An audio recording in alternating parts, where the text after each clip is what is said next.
Dear colleagues, welcome to this lecture, Saga of DBS from Hannibal to Benabid, where I will provide a comprehensive archaeological, geopolitical background and story about deep brain simulation from antiquity to our days. Of course, the opinions expressed here are only mine, even though everything I say is documented.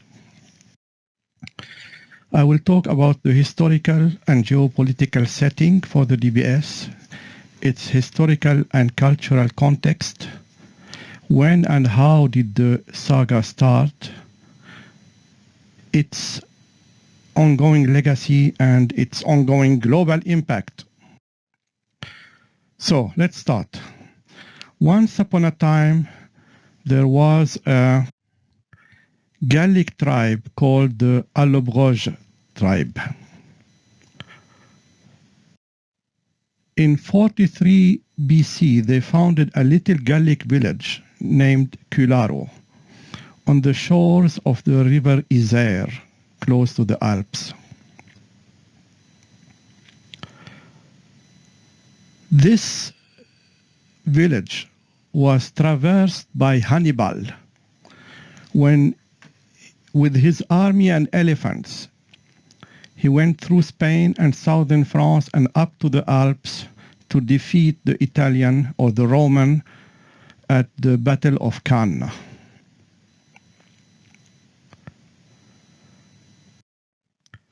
In 381 AD, following the Roman conquest, the village was renamed Gratianopolis in honor of Emperor Gratian. Then it became a city called Grenoble during the Middle Ages, and then eventually Grenoble. Grenoble is the city where the French Revolution started, renamed Grès Libre, the Free Grès. And it was nicknamed during World War II the capital of the Maquis. That was the resistance, the French resistance against the Nazi. In the late 1980s, after Christus, so Anno Domini, Grenoble started to compete with Lourdes and with other places like Mecca and other places as a city of pilgrimage. People were coming from all over the world as a pilgrimage to learn and watch these two individuals here. So what is the historical cultural context of the Grenoble DBS saga? It is the continuation of the saga of Arabian Nights in a city where the neurosurgeon did not sleep and the neurologist was at midnight in the operating room. It is the continuation of the saga of the Arabian and Bessarabian Nights. Bessarabia, as you know, is a part of today's Moldavia. This is where the ancestors of the neurologist Pierre Polack came from. And Arabia, as we know, is the origin of the father of Benabid, who came from Algeria. And here we see the Arabian and the Bessarabian. It is the legacy, above all, of the Al-Andalus, Andalusia. The legacy of Aben-Zohar, surgeon from Sevilla, Maimonides, the rabbi and doctor from Cordoba, Averroes, also surgeon from Cordoba, and others. And if you look at the Raphael's School of Athens from 1509, during the Renaissance, you see that DBS is also a legacy of the Renaissance. Because here, in this fresque, you see number 5. The individual painted number 5 is Averroes from Andalusia. It is also the legacy of Gerbert d'Aurillac, who was a French monk who introduced in the 10th century Arabic numerals to Europe. He studied at Al-Qarawiyyin University in Fez in Morocco, a university founded by a woman, Fatima, in 859, well before the University of Montpellier or Bologna. And this Gerbert d'Aurillac eventually became a pope called Sylvester II, as you see on this stamp from the French Republic. So Gerbert d'Aurillac introduced Arabic numerals, which are the same numerals used by Ben Abid to show the coordinates of the subthalamic target in 1994 Anno Domini. It is also the legacy of Guillaume Benjamin Amand Duchesne, who published a thesis on l'électrisation localisée using Faradic stimulation of phrenic nerves, which he called le meilleur moyen d'imiter la respiration naturelle, the best means to imitate the natural respiration. Here is his depiction of the phrenic nerve stimulation. It is also the legacy of Jean Talleyrand, Gérard Guillot, and Denise Albefessard. And of course, the legacy of Robert Schwab, neurologist from Harvard, who wrote in '69 that early surgery in Parkinson's disease and surgery on patients whose disease is not very fast progressing is recommended. Of course, it is the legacy of the fathers of the stereotactic neurosurgery, Ernst Spiegel and Henry Weisses. So this is the combination of the Franco-Bessarabian neurologist and Franco-Arabian neurosurgeon who launched the brain stimulation.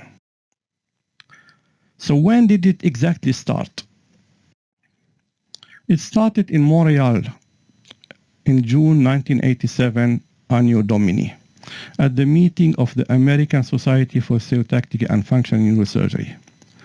At that meeting, there was a participant. We see him here. His name is Halim Louis Ben Abid.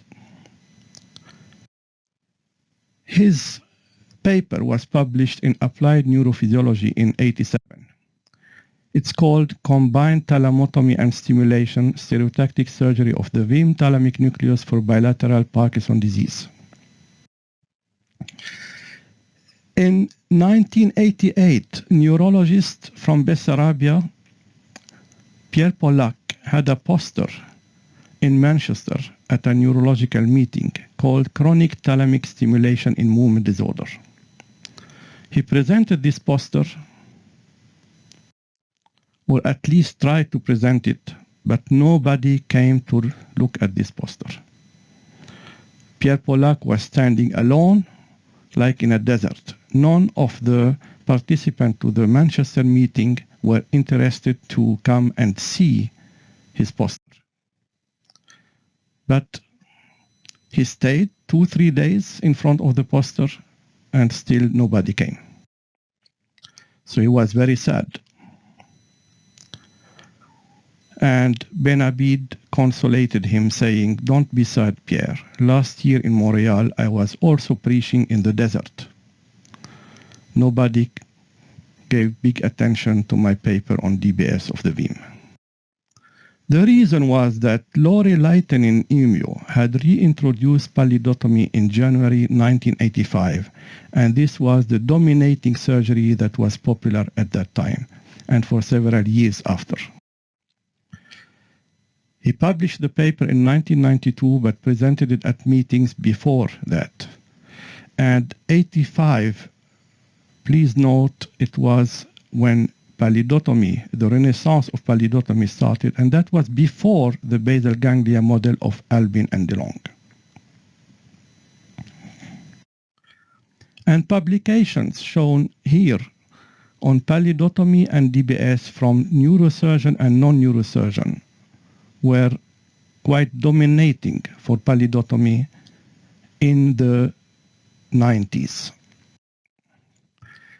However, in 1990, an Israeli bright neurophysiologist and basic scientist published this paper in Science about reversal of experimental Parkinsonism by lesions of the subthalamic nucleus.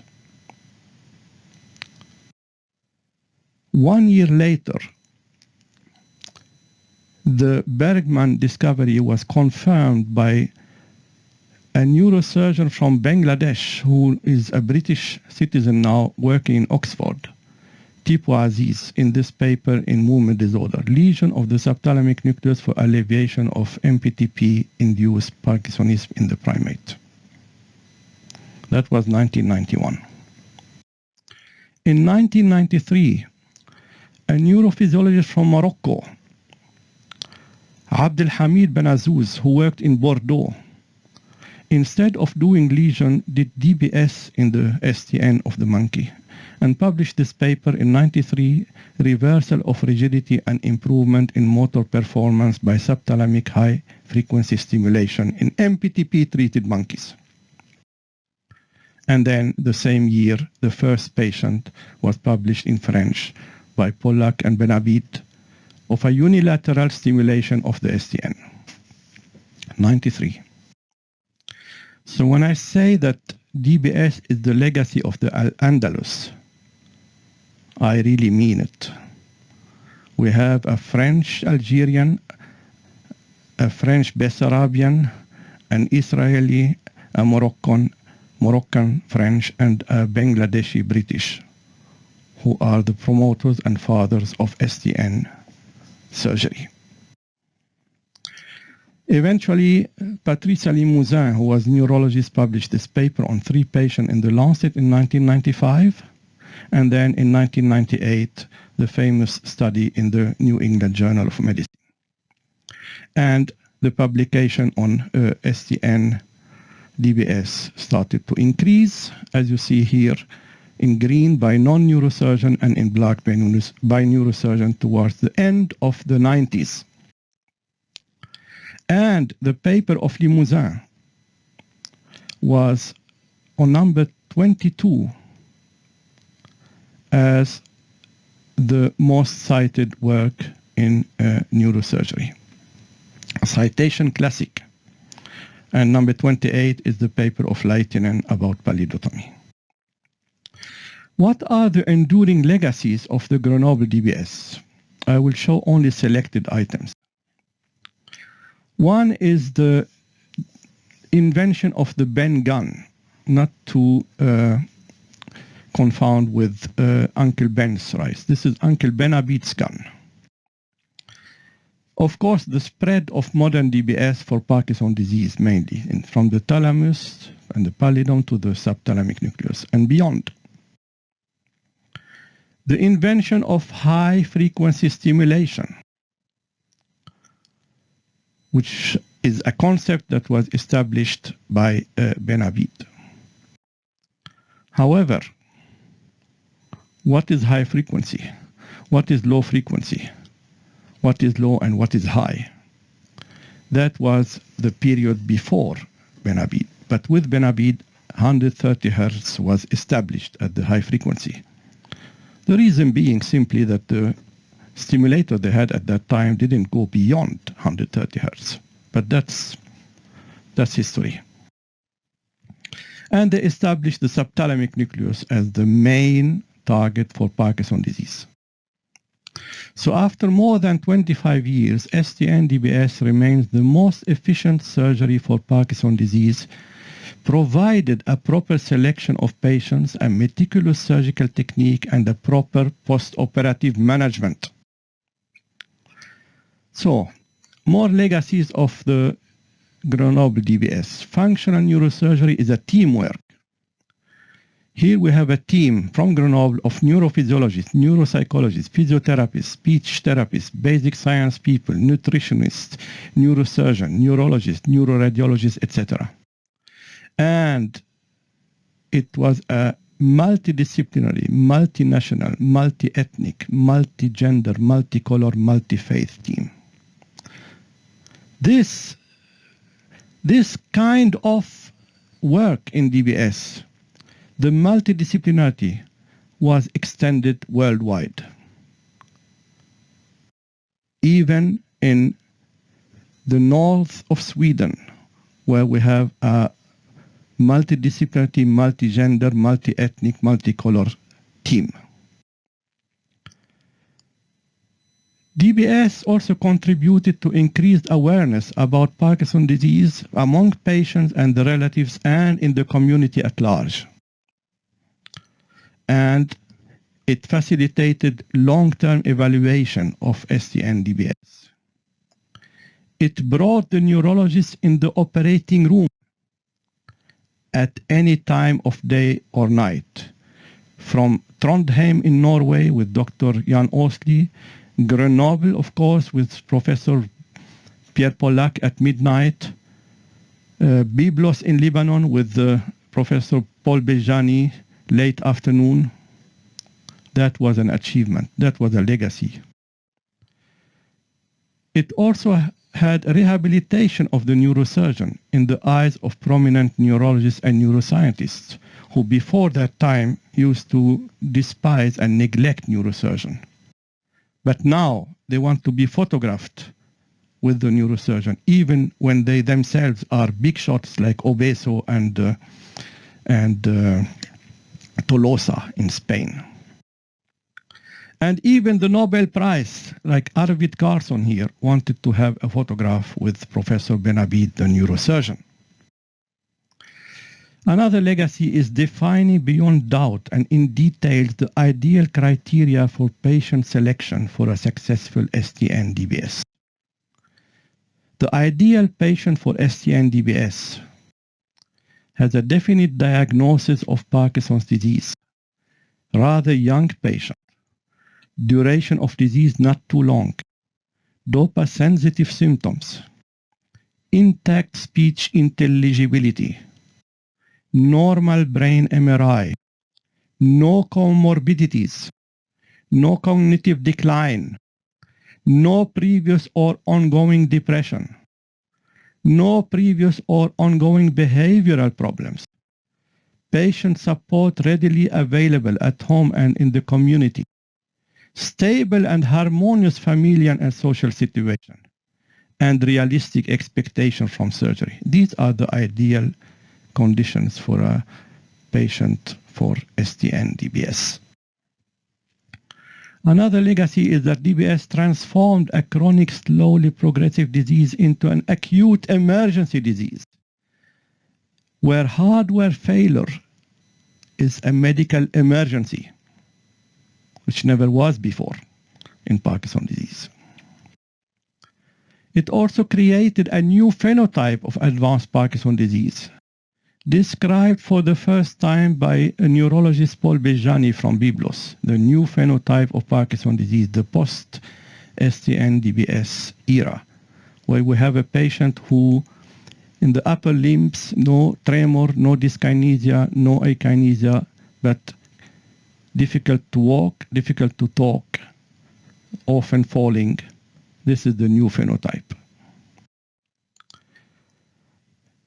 The DBS also encouraged early surgery on Parkinsonian patients. This is the paper of the early STEAM. Why wait? This is actually something that also existed in the Middle Ages, or in the nice ages, the good ages in the Middle East, in the Arab Middle East. Here I will show what Yaqub ibn Ishaq wrote in his treatise on the errors of the Damascene physician, the physician of Damascus. He criticized them, and he wrote, "The physician must pay attention to the patient's strength, the matter of the disease and its duration, For if the strength is weak, but the disease matter plentiful and the duration long, then the patient should be offered from the very beginning something which sustains the strength while not increasing the disease matter. By Dr. Yaqub ibn Ishaq, Damascus, the year 1212. Another legacy of ST&DBS, it removed taboo from scientific publications. Now we could see publication talking about sex, drugs, gambling, and DBS. We could even see publication like this one from prominent neurologists and neuropsychologists about change in artistic expression related to subthalamic stimulation of a patient here in Kiel in northern Germany who was before surgery painting these austere pictures of buildings. After 3 months of ST&DBS, he was admitted to the ward for routine post-operative evaluation. And these are the paintings he brought with him to show. This is something that is no longer taboo thanks to DBS. DBS also unveiled the mysteries of the basal ganglia and the STN beyond the motor system. For example, inducing aggressive behavior, depression, anxiety, euphoria and laughter, and curing OCD. It has reopened the field of surgery for psychiatric illness and related disorders. Here we have one French psychiatrist and one French neurosurgeon showing the psychiatric and behavioral side effect of ST&DBS, whereby ST&DBS also could alleviate symptoms of OCD. And new targets were introduced. New targets.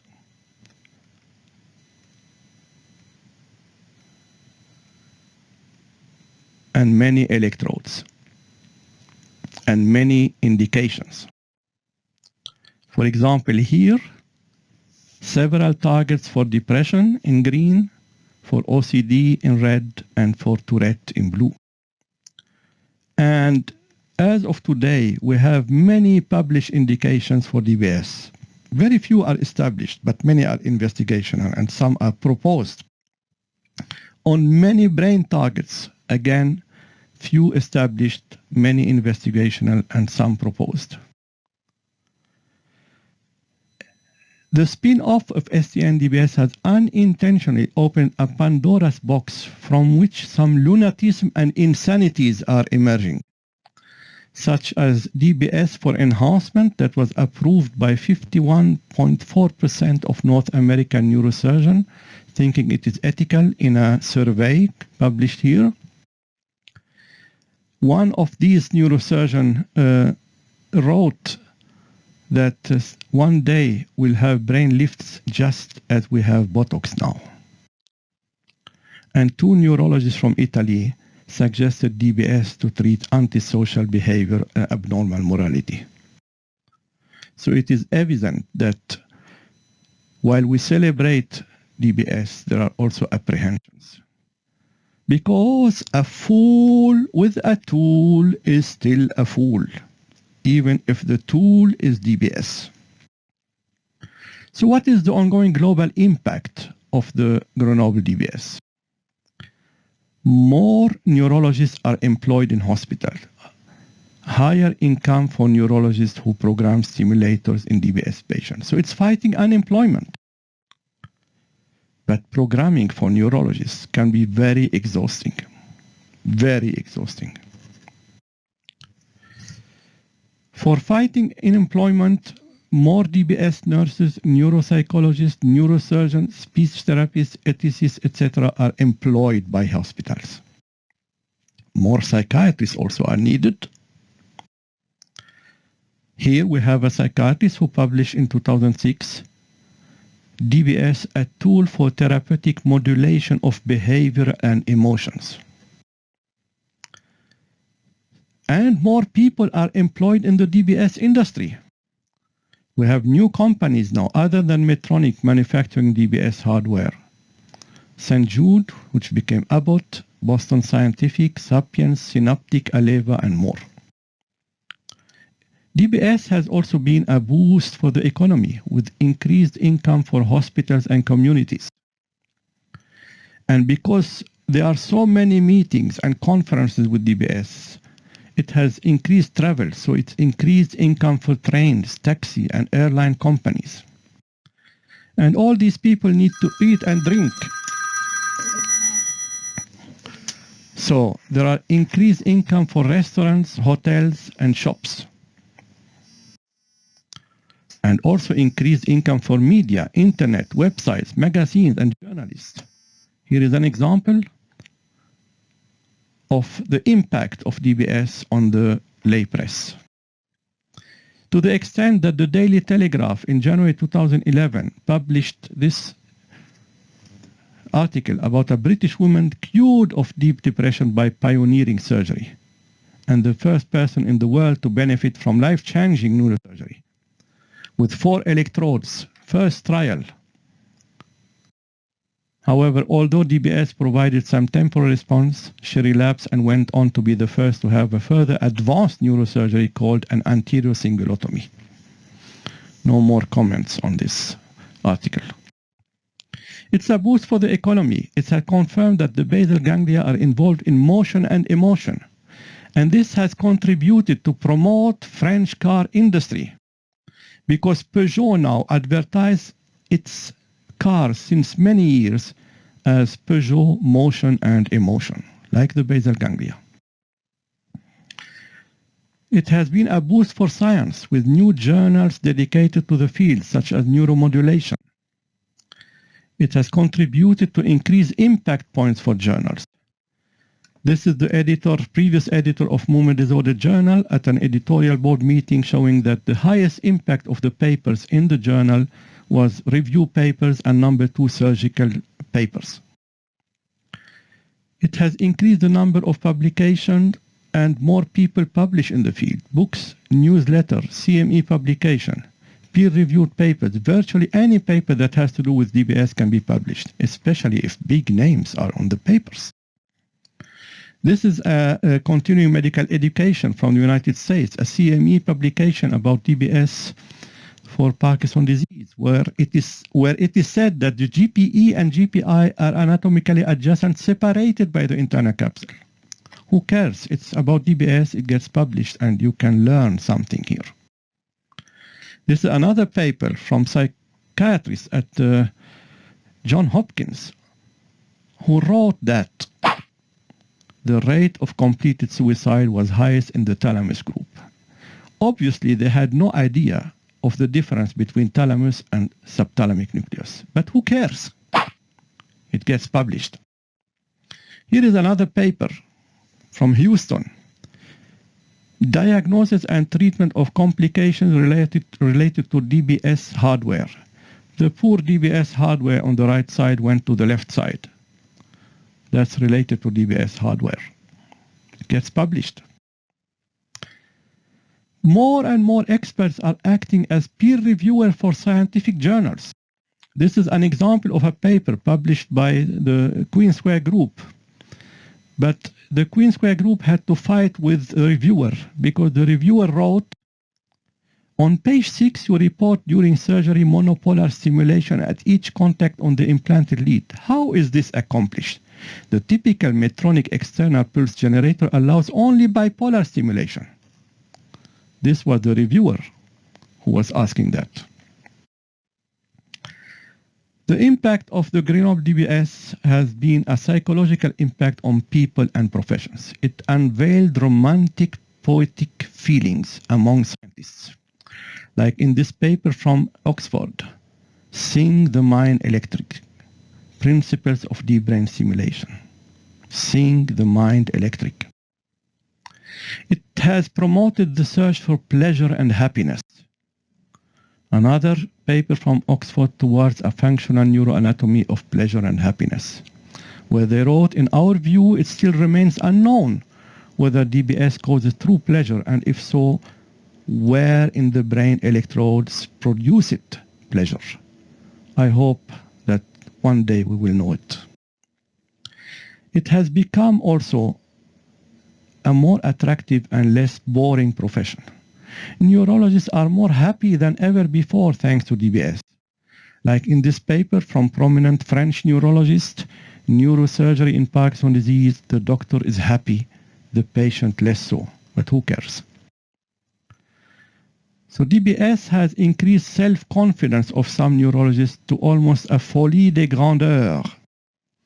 Here we have Professor Obeso talking at a conference stating that he has operated on 23 patients with DBS. And Professor Bejani has operated 47 patients with DBS.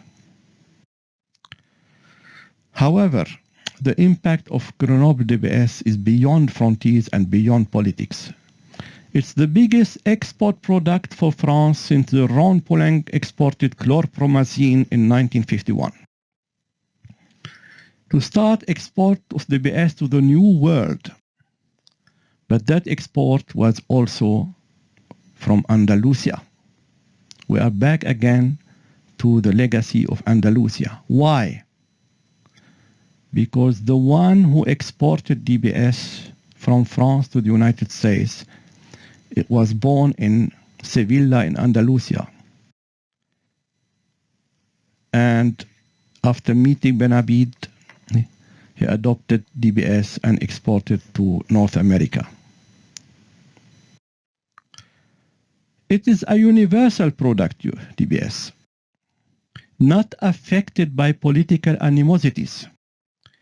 In 2003, the US, with George Bush and his team, invaded Iraq. Jacques Chirac, President of France, refused to join the invasion of Iraq. There was a boycott in the United States against French products, against camembert, against wine and champagne, and even French fries. Even French fries were labeled in the United States freedom fries. But in the same year of 2003, when there was a boycott of French products in the United States, an organization was started called DBSSTN.org. And 45 North American publications on STN DBS appeared in 2003. The Grenoble DBS was not affected by various religious beliefs. In Saudi Arabia and in Iran, no French wine and no French champagne is imported. It's forbidden. But the French DBS is regularly performed and published in King Faisal Hospital by Al-Khani and Al-Utaybi, and in Tehran University of Medical Science by Shahidi and their team. So the epilogue. The major landmarks in treatment of Parkinson's disease. On the medical side, we have L-DOPA and then dopamine agonist, but L-DOPA is still the dominating. On the surgical side, we had thalamotomy, pallidotomy, and STN-DBS is now the dominating. But some will argue Benabid and Pollack and the Grenoble team did not invent DBS, as shown in this fantastic paper. Many people did DBS before Benabid. But as Sir Francis Darwin wrote, but in science, the credit goes to the man who convinces the world, not to the man to whom the idea first occurs. And this man actually was two men, Professor Alim Louis Benabid and Professor Pierre Pollack, the neurosurgeon and the neurologist. Thank you for your attention.